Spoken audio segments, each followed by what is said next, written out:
everybody, I'm Matt Murray from Izotope. And I'm Evan Allen from Izotope. And we're here with the next part in our How to Master series. Our next topic is compression and limiting. Heard those a lot. I know that's what I use to make my track louder, but you can also do a little damage there too, I know. This is very true, yes. Dynamic range processing is absolutely something that you can cause damage with. So yeah, what we're talking about with dynamic range processing is primarily compression and limiting. The difference between those is, so compression is really a tool that we use to sort of overall smooth out changes in overall level. And like we mentioned before, you don't want somebody listening to your track in their car, you don't want them to have to turn up the volume when it comes to the verse and turn down the volume when it comes to the chorus. Sure. And Compressor is a tool that we use to sort of even out those overall level changes. So with an EQ, we use that to sort of smooth out all of our frequencies. With a compressor, we're smoothing out all of our volume instead. Exactly, Okay. Absolutely. And then, so a limiter is a tool that it's, traditionally what often people will think of is it makes things loud. Yeah. What a limiter actually is it is a compressor with an infinite ratio. So you're basically saying nothing can go above this level. And that's very important to avoid distortion and clipping. And we can make sure that that's not going to happen by leaving enough space with a limiter. So let's take a look at how to use compression and limiting within this mastering situation here. Right now we're in Ozone. Right now we have, we didn't do much EQing. I think this is pretty good for this track. But the next stage we're going to do is some compression. Okay. So I'm going to click on the click to insert module button down here. And I'm going to add in, so I want to keep this very transparent. I don't want to make big changes to the overall, really the overall vibe and feel of this music. So I'm going to go with our dynamics module. Okay. Now the first thing to note here is we see that there's 4 stages, if you will, up here. And that's because the first time we load it up, it's going to automatically set it into multi-band mode. Okay. And this is something we're going to talk about in a later video. But essentially, you have 4 separate compressors that are working on a different part of the frequency spectrum. For this particular situation, I'm just going to use a broadband or full band compressor. So in order to do that, I'm just going to bring my cursor up here and hit the little minus symbol.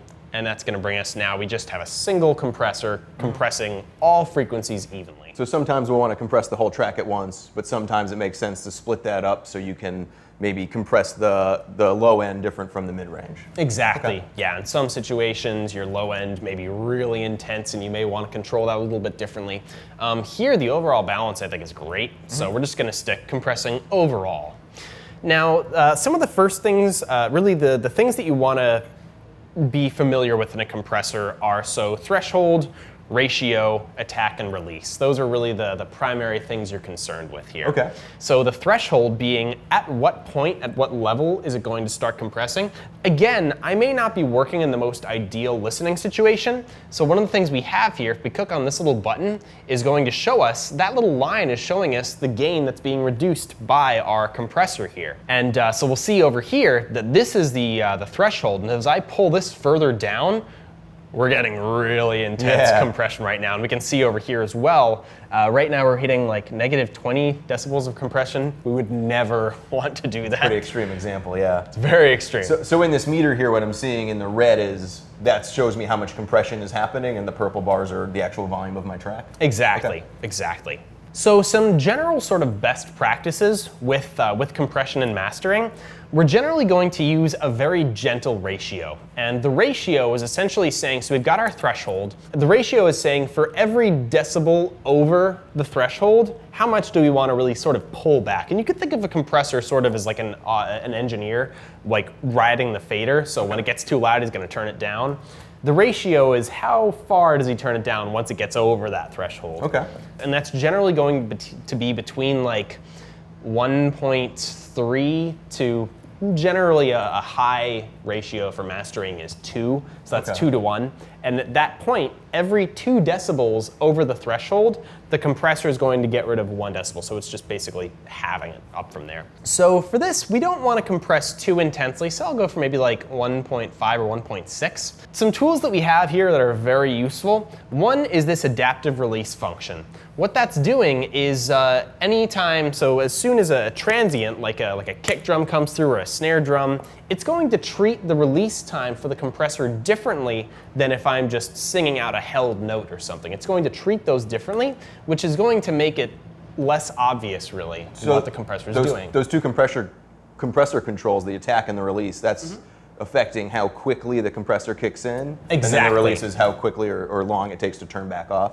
Exactly. Okay. Yep. So if we go back up to here, if I turn off adaptive release and increase the release time, we'll see it's taking the compressor a long time to get back to 0. Yeah, it very slowly is going back up. I see that, yeah. And if we make it really quick, we can see it's just darting around there. So what attack and release do we typically want when we're mastering? So an attack time, generally I keep it for my own work, generally around like 18 milliseconds up to maybe 30 milliseconds. Okay. And the thing you want to keep an ear out to there is what's happening to your transients. Again, most noticeably in the kick drum. Sure. Like if you have it too short, it's going to clamp down on that before the actual like low frequency of the kick drum can get through, and it's gonna feel sort of choked, I would describe it as. Because you want that initial punch from those drums. That's kind of what brings them forward. Absolutely. Okay. Yep, that's what's really gonna, again, if you're listening with a sub or something, that's what's really gonna sort of punch you in the gut. Likewise, if we set an attack that's really long, you're not gonna get any of those transients, and so the compression overall isn't gonna be too effective. It's not really gonna do much to that. So I'm gonna start off with no compression and start bringing the threshold down, and we're gonna keep the threshold right around sort of like the average overall level of the music. So Okay, let's take a listen. You're just hitting a few of the loudest parts of the song. Exactly.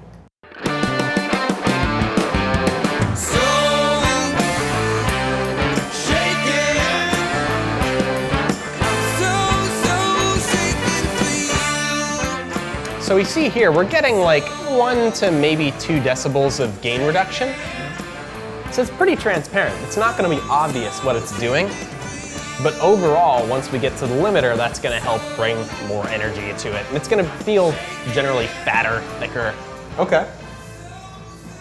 And one of the things I'll do as well here is turn on this little auto button, and that's going to effectively just match, because a compressor is by definition going to make things quieter. Sure. That's then going to boost it so it's the same perceived level. So it's Okay. going to sound not quieter. So we've turned it down to smooth things out, and this will bring that level back. Exactly. After the fact. Okay. Exactly. At this point, I would say, so, you know, we've done some compression, we've got our EQ set. At this point, I just want to bring it up to the level where it's going to compete well. So in this, in Ozone, we really have 2 different options for a limiter. We have our vintage limiter, which is going to be a little bit more vibey. It's modeled after certain old, very famous tube limiters.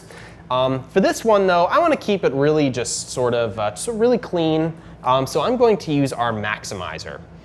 Now, a maximizer is, again, in this case, so we're considering this, it is a compressor with an infinite ratio. So we're saying never let anything go above this level. Okay. We have a few different modes over here on the side, and the newest mode, IRC4, is really cool, because what that's going to do is there's some intelligent processing going on here. Like, let's say I've got a hip-hop or an EDM track with just huge low end coming through. That balance towards the low end is going to, if that, if the kick drum hits the limiter, that's also going to pull back on the vocals a little bit. Okay. IRC4 is intelligent enough to go ahead and just smooth out that kick drum a little bit so it's not going to cause the vocals to pump. Okay, so I have very loud content maybe in the low end, my limiter's kicking in, but it's not going to grab the high end to it. It'll separate that, sort of like the multiband processing you were hinting at before. Exactly, very similar thing there. So very simple controls with our limiter here. So we have basically our threshold, and as I pull this down, you're gonna hear it's gonna get louder. Okay.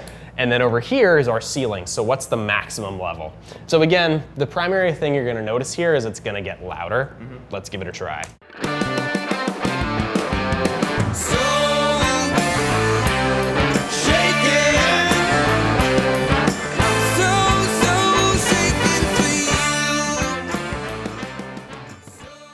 again, that just brought up the level, but it's making sure that it never goes above 0 dB. Now, let's say that we were mastering this within keeping in mind that I'm going to upload this to, again, like Spotify or SoundCloud or something. One thing that's really important is you want to make sure that the ceiling is going to leave it a bit of space here. So basically, you're making sure nothing goes above this level. If I was to send this track through an encoder, so turn it into an MP3, that is going to clip. Because that encoder is actually changing the waveform, and it is going to distort if you don't leave enough space. And if our ceiling is 0 dB in the digital domain, that's as loud as it can possibly be. So it's totally maxed out, sort of way to think it. So you're going to bring that ceiling down, which gives the track a little breathing room for whatever processing SoundCloud might do. Exactly, exactly. So then it's not, so if you have that bit of space and SoundCloud's, the MP3 compression is going in, you still have a little bit of room for it to adjust that waveform instead of just distortion. So two things I would recommend in doing that. One is turning on true peak limiting, and that's going to change how the limiter is oversampling. When this actually gets played back on their speakers or whatever, it's not going to clip in the analog world, even though it may not in digital. This is just turning up oversampling here.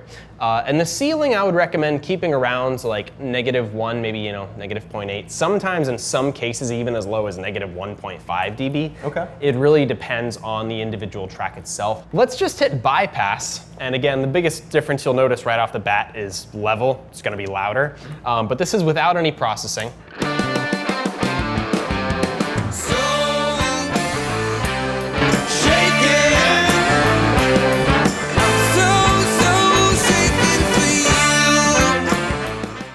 So that's really a look at the types of dynamics processing that we would do in mastering, both compression and limiting. So really just overall smoothing out the level and playback levels, and then again, making sure that it's not going to clip and just bringing up that overall level with the limiter. Thanks everybody for sticking around for our video series. That was part 3 on compression and limiting. We got one more tuned in for you, so thanks for sticking around this whole time. Our next video, we're just going to go through a few of the other modules that are in Ozone, a few of the other different processing steps that you can take when you are doing a master, and Evan will have a few tips and tricks too.